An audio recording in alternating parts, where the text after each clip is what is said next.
Today, lesson 15C, we return to an idea that we dealt with probably about a month ago or so, but today we go into a little bit more detail, and that would be talking about scale factor and similar figures. So a little bit of background knowledge. When we defined similar figures before, we defined them to be figures that have the same size, or the same shape, but not necessarily the same size. And what we said is that one is either a reduced or an enlarged version of the other. Or as I phrased it right there, one is a blown up version of the other. So if I take that rectangle and double the side length of each side, I have a rectangle that looks like this. And there's two different ways of looking at this. We can look at this as the side lengths of the rectangle on the left are half as big as the one on the right, or the side lengths of the rectangle on the right are twice as big as they are on the left-hand side. And both of those scenarios lead us to something called the scale factor. And the scale factor is the ratio of any two corresponding lengths in the two similar figures. So in other words, I could compare that to that, or that to that. And both of those are going the reverse direction. Both of those can help us define what the scale factor is. So, here was a problem that we did when we did this topic about a month ago. I'm telling you that these two rectangles are similar to each other. If I want to find the missing side to make sure that the sides are equivalent ratios, I could set up a proportion to do that.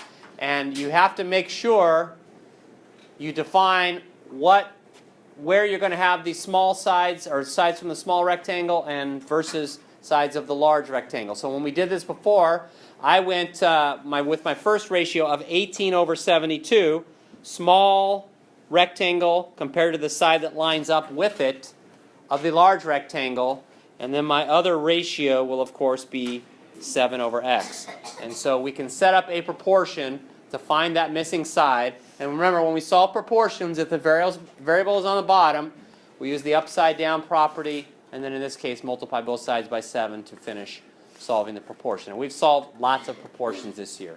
So what that means is that when this side right here is 28, these two rectangles are truly similar to each other. In other words, if I multiply this by 4, this side by 4, I get that. If I multiply that side by 4, I get the 28 right there. So what that means is that the smaller rectangle, the sides are 1/4 as big as the bigger one, or the flip of that, the sides of the rectangle on the right are 4 times as big as the ones on the left. And that's what leads us to scale factor.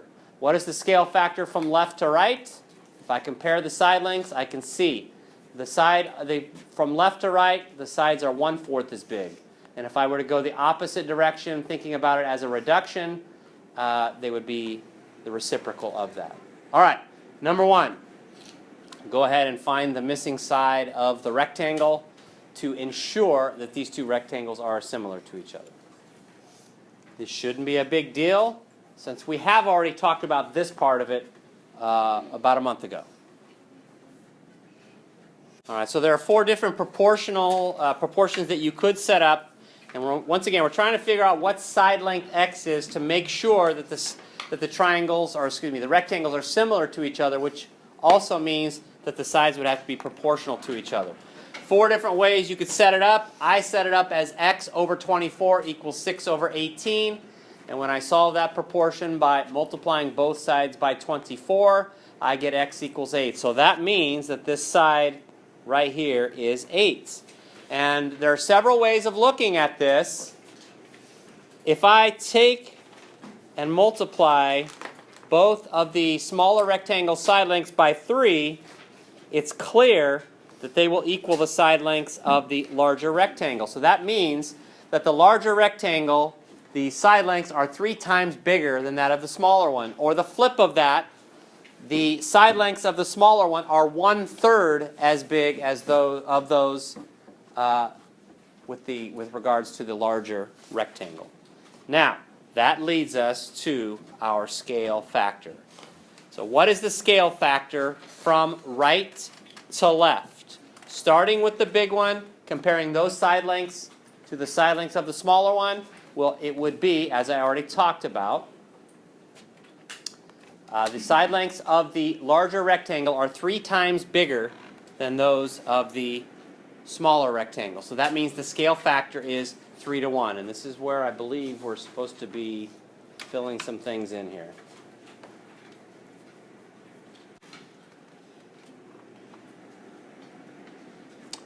So right now you should be trying to figure out what the side length of EF has to be, or in other words, where the X is, to ensure that these two triangles are similar to each other. And what that means is that the side lengths of the corresponding triangle, or the corresponding sides of the triangles, will be proportional to each other.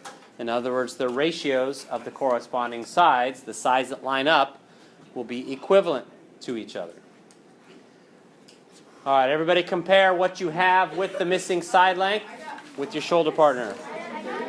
So when we're setting up our proportions here, we could set up a proportion like this. I went with comparing the sides of the large triangle to the small triangle. I started with 12 over 10. Why 12 over 10? Because 12, the side of 12, lines up with the side of 10 right there. That's why I went with 12 over 10. Or, if you think of it in terms of I went with side AB, that's the first 2 letters of my similarity statement. This is side DE.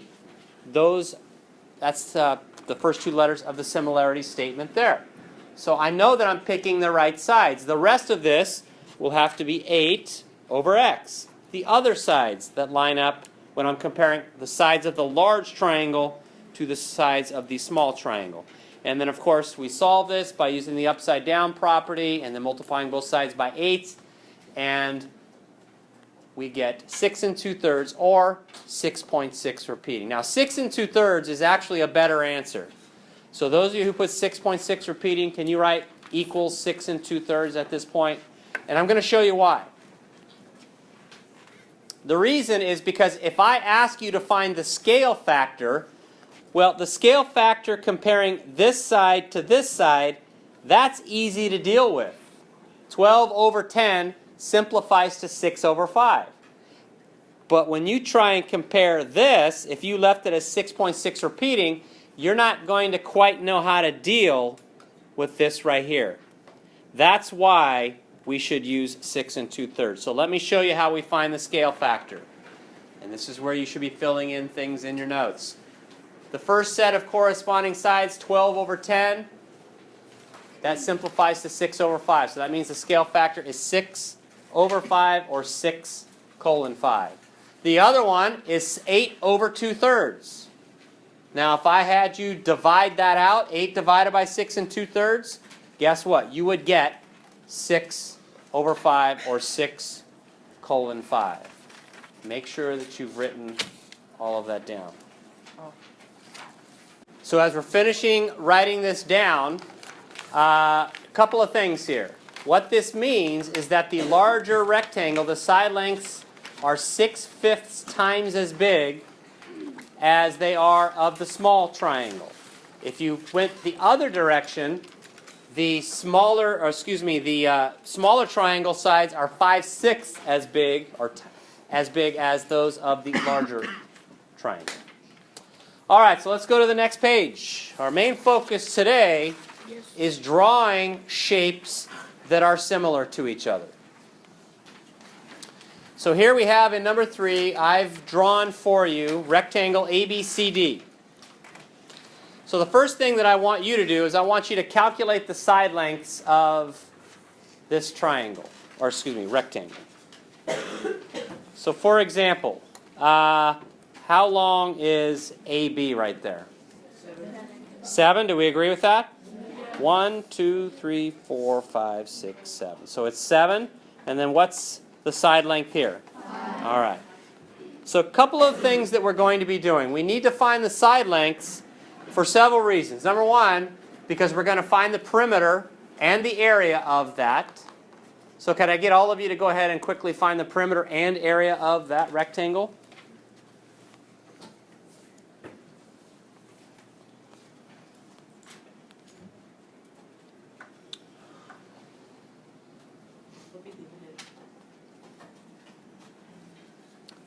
What's the perimeter? 24. And since there are no units written there, it's just 24 units. And what's the area of that rectangle? 35 units. Units squared. Good. 35 units squared. Now, what we're supposed to do is we're supposed to now draw a rectangle on the other grid where the side lengths are twice as long as that rectangle right there. And then find the perimeter of that. So if we're trying to create one where the side lengths are twice as long, and we're going to label that one EFGH, we know it's going to be over here, and we know it's going to be twice as big. Now, I just quickly sketched that. That's not what I want you to do. I want you to be accurate with it. But if the side lengths are supposed to be twice as big, how wide is this side right here? 14. All right, how about this side right here? 10. All right, you go ahead and figure that out, and that's why I passed out the rulers so that our rectangles are nice and neat. And make sure that you have counted correctly.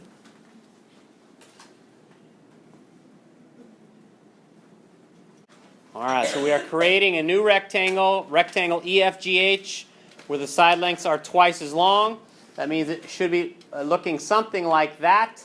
It's basically 14 across that way and 10 that direction, and it is EFGH. It doesn't really matter if you have E where it is or F where you can have the letters in different spots as long as they go in the same direction. So we already found the perimeter of the original rectangle, which is 24 units, and then the area was 35 units squared, or square units. Perimeter of the new one is 48 units, and the area is 140 square units. Now, I asked you to write down what you thought the scale factor was. Anybody pretty sure of what the scale factor is? Yeah. 2. It is 2. Now, why is it 2? Well, look. You were just told you were making these side lengths twice as long. That means you're doubling them or multiplying them by 2. So notice that this times 2, and that's why I was doing what I was doing in the first two problems, is this times 2 is this right here. We are doubling the side lengths, which means the scale factor is 2. But that's not the only thing that's happening here. Look at both perimeters. Quickly turn to your shoulder partner and talk about what you notice with regards to what we've just talked about and the two perimeters. You got about 30 seconds. Go. All right, so the overwhelming response that I heard was that the perimeter is twice as big or it's doubling, and that is true. So look at what's happening here. When we are making each side twice as long, which means times 2, the side lengths are twice as big, and the perimeter is twice as big. But now let's look at the area. Quickly talk with your shoulder partner about what you think is happening with the area there, because it's clearly not twice as big, right? 35 times 2 is 70. Okay, have a quick conversation with your shoulder partner. But when we look at the comparison of the areas, as many of you came up with, it's actually 4 times as big. And we're going to see why that is in another problem or two. So all of this leads us to the scale factor. Twice as big means times 2. Times 2, times 2, times 2. And that's why, one reason why our scale factor is 2 to 1 or 2 over 1. Okay? Now we could have found that by comparing the side lengths of the corresponding sides also. And a few of you did that. 14 over 7 is 2 over 1. 10 over 5. Okay, let's go to number 4. In number 4, let me get to number 4 here. You've been given rectangle ABCD. Now you're going to draw a new EFGH where the side lengths are half as long. Find the perimeter and area of each of them. I'll give you about 2 minutes to get that done. In number 4, we're supposed to draw a new rectangle EFGH where the side lengths are half as big. And so since AB is 10 and BC is 16, that means the new one should be, instead of 10 by 16, it should be 5 by 8. Each side length is half as big as the original one. The perimeter of the original one is 52 units. The area is 160 square units. So it should be fairly obvious that the perimeter is going to be half as big. If the side lengths are half as big, the perimeter is half as big. Notice that 26 is half as big as 52 is. The area should be 40, and as that turns out, it's 1/4 as big. 40 is 1/4 as big as 160. Now, what is the scale factor? Most of you put 1/2, some of you put 2. Which one is it? It's 1/2. Look, the scale factor is right here. If you're making the side length half as big, the scale factor has to be 1/2. Or these sides over here are half as big as they are over here. The scale factor is not 2, it is 1 to 2 or 1/2, and you could also get there by comparing the corresponding side lengths. All right, let's go to number 5. Draw a rectangle with side lengths that are 3 times as big. Now, before we make the full attempt on this, AB is clearly 7. Could somebody please tell me what BC is? And it is graphed perfectly. What is it? 3.5. It's 3.5. It's 3.5. All right, go ahead and take over. All right, first of all, when we create our new figure, it should be 21 by 10.5 or 10.5. The perimeter of the original rectangle ABCD is 21 units.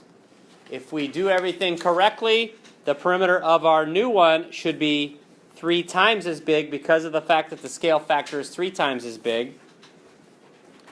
And our area of the original is 24.5 square units. If we do everything correctly, our area should not be 3 times as big, but 9 times as big. And we will come back to that idea another day. But the perimeter of the new one is 63, as I just mentioned. And the area should be 220.5 square units. That is what most of you got. And then we've already talked about our scale factor. Since we're making it the side length 3 times as big, the scale factor is 3 or 3 to 1. All right, we're going to stop right there so that you have some time to start on your homework.